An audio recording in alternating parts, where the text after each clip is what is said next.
And now, it's time for another Dice Tower review with Tom Vasel. Hey folks, I'm Tom Vasel, and today we're taking a look at the Monster Pack. This is a small expansion for Rising Sun that adds more monsters. There's really not much more to say. Let me show you the monsters.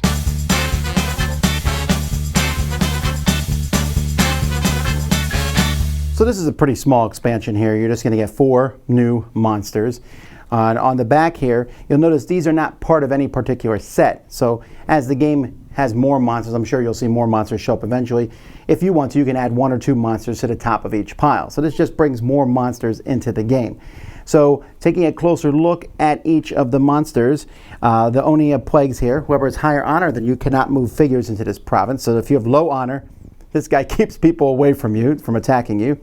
The Fire Dragon is 3/4, so they're powerful, and they kill another local figure from each battle, including you. So they just kill one person from everybody, kind of like Scorched Earth type character.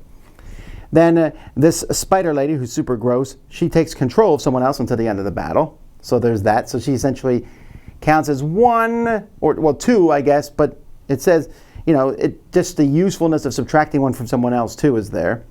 And then this tree, I guess it's a living tree. And during the recruit, you can summon a figure in this province and lose 1 honor. So it can summon people to where it's at, but you lose 1 honor for doing so. Let's take a look at the figures. I guess in a box called Monsters, the figures are going to be very big. We have a new dragon now in the game who looks a little similar to a dragon from before. If you put them next to each other, this is the other dragon, you can tell the difference between them. And this one, I like this new one better. He has a really cool look to him. The Oni Plagues is yet another guy who goes around with gigantic swords just chopping up people. The tree itself is actually really creepy if you look at it because there's heads all over it. So I'm not so sure I think I'll leave mine unpainted, thank you. But it's just a tree walking around.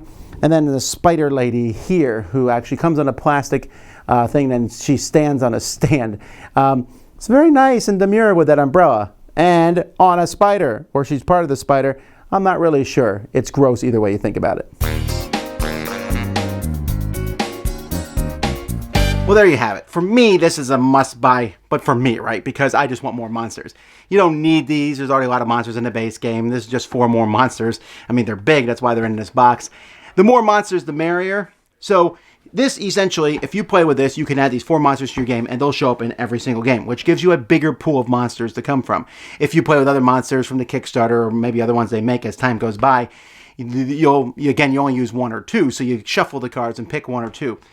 But I like them because I'm a big fan of having lots of monsters that are mine, or it's just a choice of monsters to pick from. But do realize it does change the tenor of the game. There's going to be a lot more monsters in the game because there can be now. So some people may not like that. I do. So yay for me. This is one that I think is worth at least checking out, especially if you like having more monsters. Dice Tower Judgment approved. Thanks so much for watching the Dice Tower videos. Find more great videos and reviews, as well as our top-rated audio podcast at Dicetower.com. You can also find other great shows at Dicetowernetwork.com. I'm Eric Summerer, and you've been watching The Dice Tower. The Dice Tower is sponsored by Cool Stuff Inc., where you can find great games for great prices. Cool stuff in stock. Check them out at CoolStuffInc.com. Shut the doors!